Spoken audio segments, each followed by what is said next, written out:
Bom dia, meus irmãos. Hoje eu quero falar sobre a segunda onda do movimento da Reforma Protestante, mais diretamente com Calvino. E é importante pensarmos que o que havia acontecido na Alemanha por meio de Lutero estava refletindo em diversas regiões vizinhas. Algumas lutas estão sendo travadas e aqueles que antes estavam sendo subjugados pelo poder de Roma, agora estão se opondo e, consequentemente, eles estão sendo perseguidos e muitos estão até mesmo morrendo por conta disso. Só para termos uma noção de tempo, quando Martinho Lutero ele escreve suas 95 teses, em 1517, Calvino ele tinha apenas 8 anos de idade, o que faz de Calvino ser considerado pertencente a essa segunda geração da Reforma Protestante. Para muitos historiadores, Calvino ele teria sido para o povo de língua francesa aquilo que Lutero foi para o povo de língua alemã, quase que uma figura paternal. Depois de Martim Lutero, Calvino ele é a maior figura na história do protestantismo. E é importante a gente saber alguns pontos a respeito de Calvino.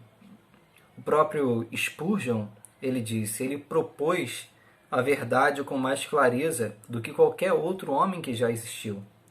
Teve mais conhecimento da Escritura e a explanou de forma mais nítida. Calvino, ele era muito inteligente, havia estudado advocacia, era um profundo exegeta e, por conta disso, levou ele também a ter um conhecimento não somente das leis, mas possuir cultura geral, de modo que isso ajudou muito ele na reforma que ele vai fazer em Genebra, mas também na própria Instituta.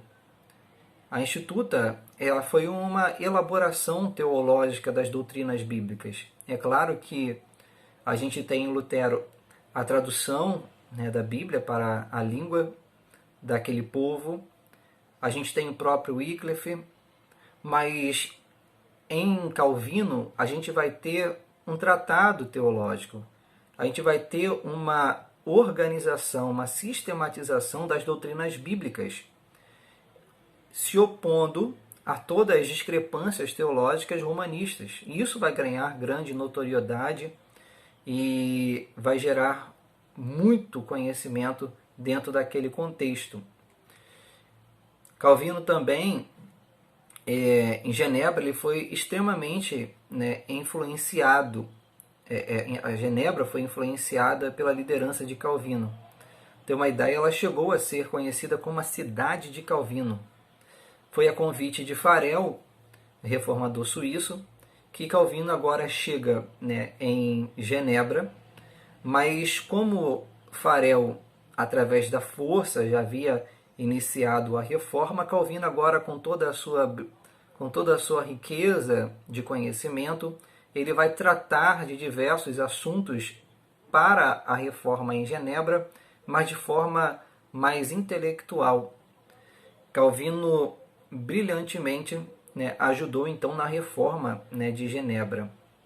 O seu desejo foi implementar o ideal cristão na vida da cidade. Isso produziu mudanças urbanas profundas, não apenas na estrutura de governo, mas também nos governantes e nos cidadãos.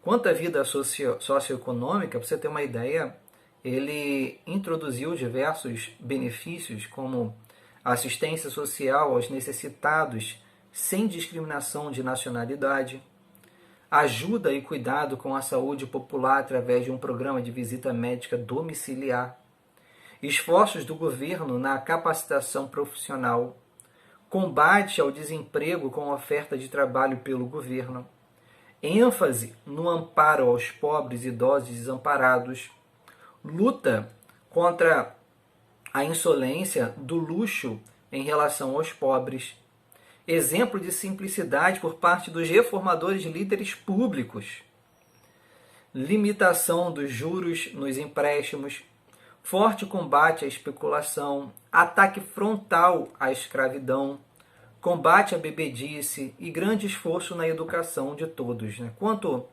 à Igreja, com apoio das autoridades civis, Calvino ele usou de sua liberdade de ação para reestruturar a Igreja agora desvencilhada das amarras de Roma, promover a relação do Evangelho exclusivamente segundo os ensinos da Bíblia, estabelecer novas diretrizes litúrgicas e sacramentais. Agora já não são 7, são 2 sacramentos, o batismo e a ceia. Capacitar os pastores, vários que estão sendo perseguidos, estão fugindo das suas cidades, agora chegam em Genebra, são abrigados, cuidados, depois reenviados para fazer essa missão continuar. Ele formulou também normas de disciplina ética, de dedicação ao trabalho, senso de responsabilidade, austeridade, de vida a serem aplicados aos fiéis em geral, a fim de coibir o que eles consideravam certas tendências libertinas na sociedade. De qualquer modo, com Calvino, a reforma triunfou em Genebra e permeou a sociedade a ponto da cidade tornar-se um polo de radiação do calvinismo às cidades vizinhas e muito além. A ela afluíam refugiados franceses huguenotes em grande número, como também outras regiões que eram cuidados, preparados e enviados. A reforma protestante tinha agora gravadas em seu emblema as palavras: depois das trevas, a luz. Calvino foi muito importante e, através dele, um grande clarão. Deus o usou como instrumento para grandes acontecimentos na história. E até hoje desfrutamos disso. Que Deus abençoe a vida dos meus irmãos.